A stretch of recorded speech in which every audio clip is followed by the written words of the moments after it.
Hello everyone, I hope you are having a great time. Today I'm sharing how I veneer and how I did the finishing touches on this 2TD-X tower speakers by CSS. I'm using Burmese Teak veneer, which is a paper back veneer. So when I cut the veneer sheets, I cut ½ inch bigger than actual size. That way, when I need to adjust it, I can adjust it easily. Even when I try to match the wood grain, I can align it properly. This is my first time veneering this size of the cabinet. I mean, I have done a few veneers, but small projects, but this is the, particularly for the speaker. So I've never done this size of the speaker in the past. So this is my first time try to veneer this size of the cabinet. So I like to apply contact cement twice, 20 minutes apart, because that way it's properly dry and wet looking, and I apply a second layer of contact cement on both ends. I found it to be easiest and most accurately apply veneer sheets on the cabinet. Easiest way to veneer is from the bottom, back, sides, front, and top and last. So that way it covers all the edges and imperfections. So after that 20 minutes apart, or 40 minutes or so, and then I laid all these wooden sticks all over the cabinet, and then I put the veneer sheet on top of the cabinet, and I position the sheet where I want it to be, especially looking at the grain, and I like to have a proper grain matching on each side of the speaker. So when I find the my sweet spot that I like, I just push my palm down to get the contact cement working. Then I slowly, gradually push it towards the from center to outward, pushing all the way to both ends. Then that's how I apply it.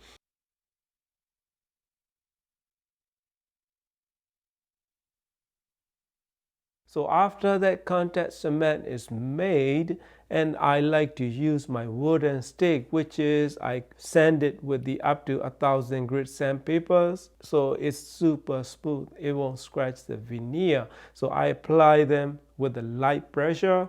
So light pressure meaning around like 30 pounds of pressure that I apply, and then I just gradually push it towards the outskirts of the cabinet. It works out really great. After applying the veneer sheet, I like to trim the edges right away. So I trim it with the white side edge trimming router bit. So I trim it using the small router bits, and that work out really well, and very nice and flush trim that I like to have, which it can get that results. After finish trimming all the edges, I like to use the edge trimming sanding block, so all the rough edges, and I sand it down smooth, so without any sharp edges.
After that, I like to clean it thoroughly with the mineral spirits before I apply any coating on it. I sand it down slightly with the 1000 grit sandpaper just to have a nice and smooth finish, and I clean it again. Everything is clean. I use the water-based polyurethane satin finish because I like to keep the natural wood color.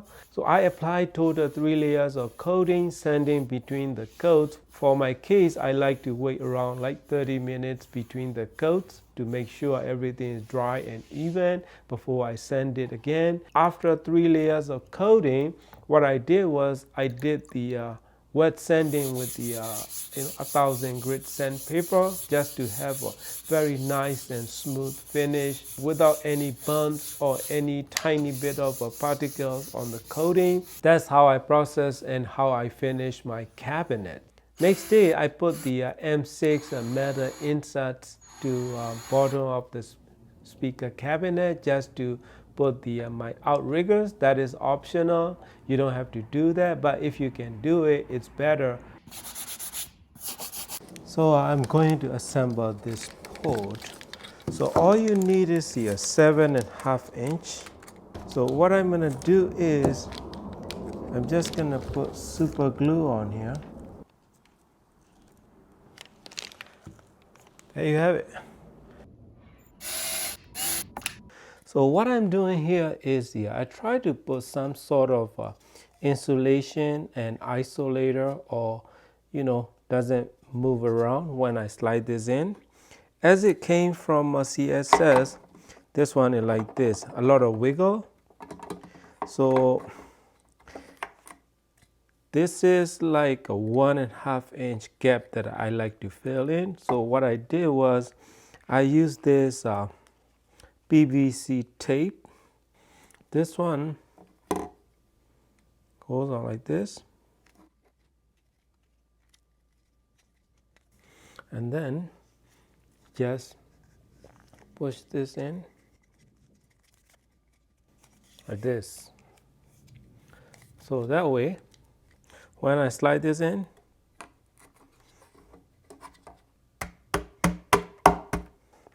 no more wiggle room. That's how I like to do. 20mm PVC tape. Alrighty, it's done on this base reflex ports. Just gonna put a little bit of super glue in there because I don't like thick glue put in inside the cabinet. Then I will put this in. So I'm gonna put this one on the top like this. Before the tweeter cable, I have to put this in. A little bit of super glue in there just to keep them in the place. And as you notice, I label everything because the way I mount the crossover is all the way here because I don't want to have anything behind the base drivers. You know, just to utilize the space. LD25X, man, I'm excited. Then for the tweeters, they come with the smaller screw, so that's where you need to use it. Clean a little bit. So tweeter is done. So put in the rock wool right around here. Here's a CSS mid-range base driver. This is a really nice one. Let's mount a woofer number 2. So I'm going to leave this label here.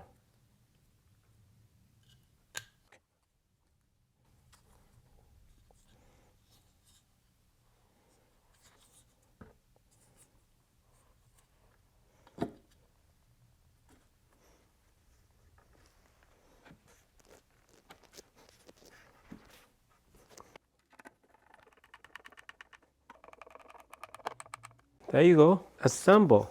And next thing is to mount the binding post. So this is the CSS supply binding post. This speaker sounds better than readily available standard Parts Express binding post suggest. Dayton audio mounting plate, and this is a Vibok pure copper connectors or binding post that I'm going to use. So let's take out the cable. So I tape everything on the bracing because I don't want wires moving around when I was working on the veneer. For this, I'm not going to be using these connectors. I'm going to be screwing it down right here. I mount these positive and negative connections with this screw-on type connectors. So this one is non-solder type. Now what I'm going to do is I'm going to mount these acoustic foams. I just want to have it there. By the way, this acoustic foam doesn't come with the kit.